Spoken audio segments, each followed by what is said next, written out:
Got me hypnotized. So head down, get a rhythm.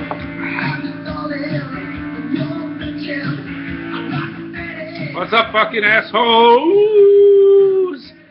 Happy fucking Monday. It's freezing. Freezing.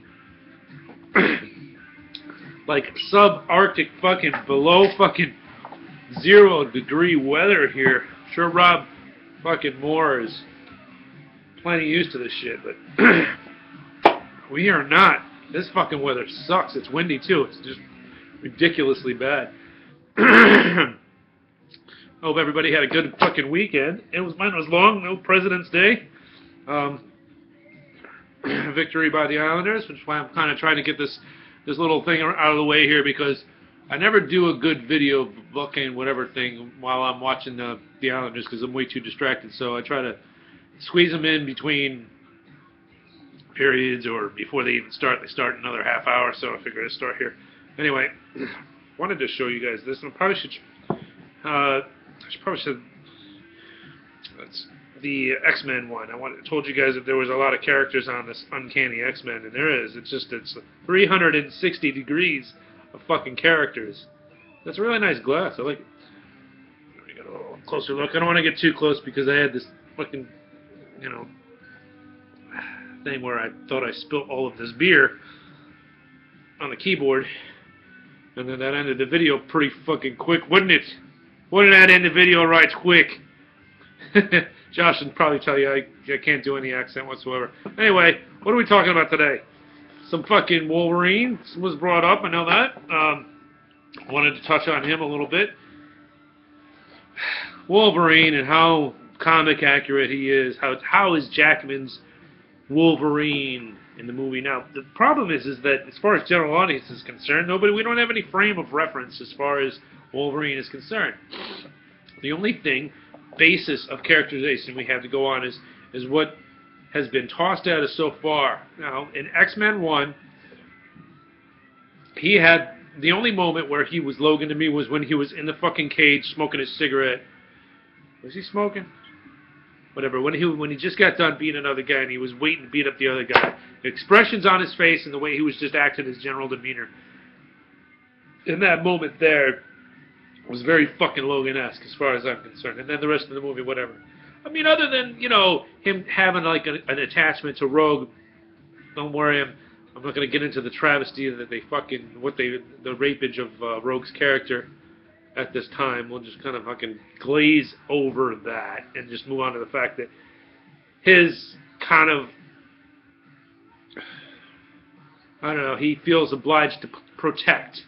And he's done that several times in the comics where he's gotten attached to a female, usually a female. But there's no telling what Logan's going to give a fucking shit about, which is why I also brought up the bear in the Wolverine, because of course that's something that touches something. You don't know what he's going to get attached to, but whatever he gets attached to, if you fuck with that attachment, he's going to fuck you up, and that's very Logan-esque. Those are the things that are the height and the team player thing. See, I think that Logan is at his best when he's off on his own, because he doesn't really work, great as a team unless he's fucking calling the shots, and he's not real good at following orders, X2, we start to go more and more away from what he is, as far as the character is concerned in the comic books versus how they're portraying him on the screen. Origins, I don't even fucking give a flying fuck about going into that one.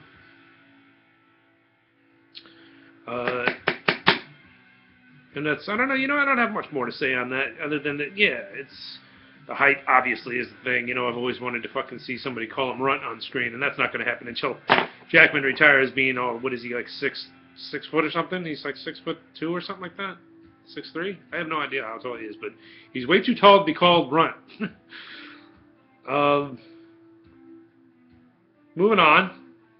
Miles Morales, everybody. I'm not gonna talk about it that much just because. Hold on, let me drink. Honestly, guys, I don't know enough. I don't know enough, and that's not always going to be the case. I'll come back to you in like 3 weeks from now, and I'll know everything there is to know about Miles Morales. But I have no idea. So I'm not going to say it's a bad idea based off of not knowing shit, based off of ignorance, just saying, I do think that it's important that, and I think that they should stick with Peter for now, just because they've kind of gone astray with Peter Parker, and they need to kind of bring that train right back on the tracks. And then if they want to explore other Spidey characters, then God bless, spread it and do, fucking, branch out with it. But right now, to just all of a sudden just throw them in the mix would be a little bit, I don't know. I think it would befuddle general audiences and make them very confused. Although at this time, I'm starting to think that Jonathan is Magnum might be right, and it might just be too soon for all this shit, man. Might just be too soon for rebooting Spider-Man and doing all that. But we'll see. Depends on how they do it. Depends on how it's done. They're obviously not going to leave a cash cow out of the movie, so it does feel like they're going to be starting somebody who was on steroids, in spite of the fact that he was on steroids, because they have to pay him. So basically, Spider-Man's the Alex Rodriguez of Marvel right now. We got to use him. Alright, that's all I gotta say about that. Character development in the fucking DC universe. Josh fucking summed it up perfectly. He went through it step by step with a lot of different characters. In a thread earlier, I couldn't agree more with how he summed up Man of Steel. They really, you didn't really know who Kal-El is by the end of the fucking movie. You really don't. Other than the fact that he didn't like snapping Zod's neck. But why?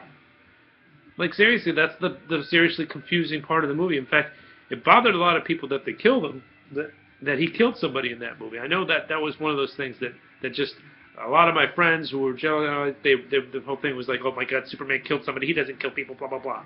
And they got all mad about it. It didn't bother me that he killed Zod at the end. That didn't bother me. What did bother me was, why was this significant? I didn't feel why he was so against it. They didn't build his character enough to be a point where he was truth, justice, the American way, and pure enough of a soul. They didn't make him out to be a Boy Scout. Let me put it that way, I guess. And they should have built more up on how wrong he would believe. I don't believe in killing. He should have made. Christopher Reeves. I mean, it's hard to fucking. I know they're two different movies and they went in two different directions, and it's hard to.